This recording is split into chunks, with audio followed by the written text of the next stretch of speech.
and welcome. Have you ever got to the end of the day, looked back, and felt, busy, definitely busy, but also somehow empty? Ah, And you ask yourself, where on earth did all my time go? Oh, that feeling. It's so common, isn't it? Yeah, That sense that you've been running around all day, answering messages, putting out fires, helping people out. right. Constantly doing stuff. Exactly.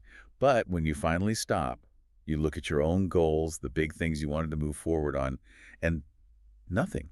You haven't actually been productive in the way that matters to you. Yeah. And the first place my mind goes, and I bet a lot of listeners too, is self-blame.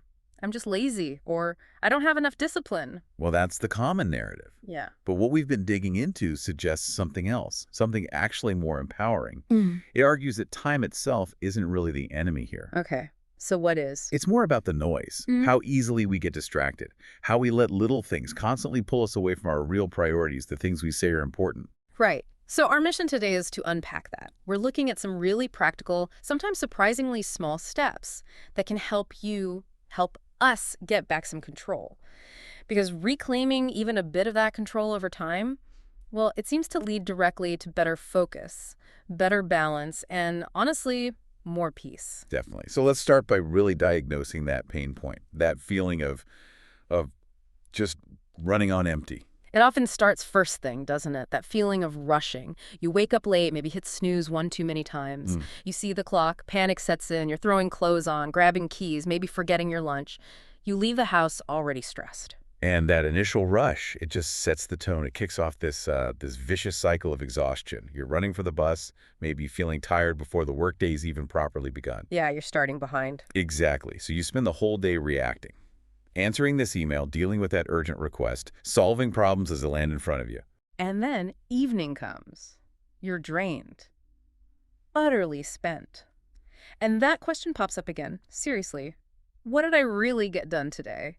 It's that awful mix of maximum busyness, minimal progress. And this is where the shift in perspective is so important. The sources we looked at really emphasize it's often not about laziness or a lack of discipline. It's more about a lack of control over where your time and, crucially, your energy is actually going. Energy. Okay, that's interesting. So it's not just about the hours in the day. No, not just the hours. The key insight is that time management is fundamentally energy management. Where does your best energy go? That's the real question. Okay, so if energy is the currency, where do we tend to lose it, especially at the start of the day? What are the big traps? Well, that first hour is absolutely critical. And the tracks, especially the digital ones, they're everywhere, and they're incredibly effective at draining that prime energy. I bet the phone is top of the list. Number one culprit for many. You wake up, maybe even before getting out of bed, you grab the phone. Check social media, scroll through news headlines. And suddenly, whoops, 30 minutes have vanished. Exactly. And what did you just do? You flooded your brain with other people's lives, maybe compared yourself, maybe absorbed a load of stressful news. Your best, freshest energy, gone before you've even had breakfast. Okay, what about email? Lots of people think checking email first thing is being productive, getting ahead of the day. Right, it feels responsible. Hmm. But think about it. You open your inbox, and what do you see? 10, 20 problems waiting for you. Other people's priorities, deadlines, demands. Ah, so you're immediately pulled into reactive mode. Precisely. Your brain gets hijacked by external stuff before you've even had a chance to think about your focus, your plan for the day. Right. You've basically handed over control. And that's the real cost, isn't it? If your best energy goes straight to the phone or the inbox, the rest of the day just feels heavier. Those 8 hours at work might only feel like 2 hours of real, focused output. That's it. The correlation is incredibly strong. Where your energy flows, your time inevitably follows. So the lesson, simple but often hard to stick to, is guard that first hour. Protect it. Yes. Give that peak energy to something meaningful for you. Yeah. Maybe it's studying, maybe it's creative work, exercise, planning. Whatever it is, do that first. It can change the entire trajectory of the day. Okay, so protecting time and energy, that brings us to boundaries, right? And the difficulty so many of us have with saying no. Ah, the yes trap. Yeah. It's a huge drain. It really is. I know I've fallen into it. Like at work, a colleague asks for help with their report. You want to be a team player, so you say yes, even though you're swamped. And the result? You end up doing your own essential work late at night, feeling tired, maybe even a bit, resentful that you didn't protect your own time. And it happens outside work, too, right? Social stuff, maybe friends invite you out for dinner or shopping or some event.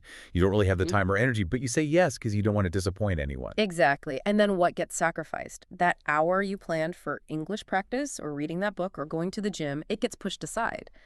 And then comes the guilt. It's a cycle. Yeah. But here's the reframe these sources offer. Saying no isn't selfish. It's actually smart. It's strategic. Strategic. How so? Because it's about protecting what's most important. Your time, your priorities, your energy, your peace of mind. Think about it this way. Every time you say yes to something small, something that isn't really aligned with your goals. You're implicitly saying no to something bigger. Precisely. Yeah. You're saying no to your study time or your project or your rest. Learning to say a polite, firm no when necessary actually gives you back control. Control, that feels like the key word here. And that leads nicely into something else that helps build control, even though it sometimes sounds, well, boring. Routine. Yeah, routine gets a bad rap. Sounds rigid, restrictive. But actually, the right kind of routine creates freedom. How does that work? A simple routine automates the important stuff. Oh, right. It means you don't waste precious mental energy every single morning deciding whether to do those key things. Take a basic morning routine. Wake up, maybe drink a glass of water, do 5 minutes of stretching, and then say 15 minutes of focused English practice. Just 15 minutes. Just 15 minutes consistently. It sounds small, but doing that first thing does something powerful. It establishes a sense of calm and order. It's like telling yourself, okay, I'm in charge here, not the chaos of the world. I like that. I'm driving the day. Exactly. Yeah. Without some kind of routine, even a minimal one, your day tends to control you. You get pulled from one thing to another. With a routine, you start to control the day. Okay, so we've got energy management, Yeah. saying no, building routines. Let's talk strategy for actually getting things done. Because one common pitfall seems to be, well, planning way too much. Oh, the epic to-do list, the grand plan. Yeah. Today I will study English for 3 hours, write that report for 2 hours, clean the entire apartment, cook a gourmet meal, call my relatives, and finish that side project. We've all been there. And what happens? You maybe manage one thing, feel completely overwhelmed by 10 a.m., and then the guilt just crushes you. You feel like a failure before the day's even half over. Right. So the successful strategy is often the complete opposite. It's the small block solution. Small blocks. Instead of planning these huge marathon sessions, you break things down. Work in short, highly focused bursts, like 25 or 30 minutes. Pick one single specific task, maybe learning 5 new vocabulary words, or drafting one paragraph of that report. Okay, just 25 minutes on one small thing. Yes, and you give it intense focus for just that short period, no distractions. The magic is, because the commitment feels small and manageable, you actually do it. And I guess once you start, you build momentum. Exactly, that's the key. Often after that first focused 25 minutes, you feel good, you feel accomplished, and you think, okay, I can do another block. It's like climbing a mountain. Yeah. You don't leap to the summit. You take one steady step, then another. Those small wins build momentum. That makes sense. Small, focused steps. Now, this leads to probably the most confronting idea we came across. The deep mirror concept. Ah, yes. The idea that your time is a mirror of your priorities. It's quite stark, isn't it? But when you think about it, if someone says, learning English is my absolute top priority right now, but then you look at how they actually spend their time. Maybe 2 hours watching TV, an hour scrolling social media, 30 minutes chatting, and 10 minutes actually practicing English. The mirror doesn't lie.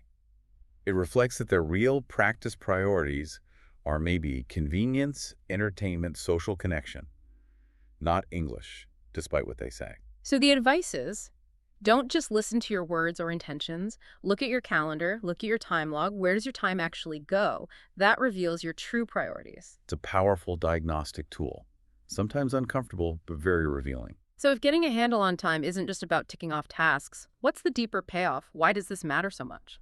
It really comes down to the emotional side of time, doesn't it? There's a huge contrast in how we feel. Yeah. Think about that negative feeling, Yeah. the guilt and maybe even self-loathing that comes after you've wasted hours just bouncing between apps, achieving nothing. Ugh, yeah. That heavy feeling. And then contrast that with the feeling you get after even just 1 hour, maybe even just one 25-minute block of real deep focus on something important. You feel proud, right? Yeah. Accomplished. Exactly. Pride, peace, confidence.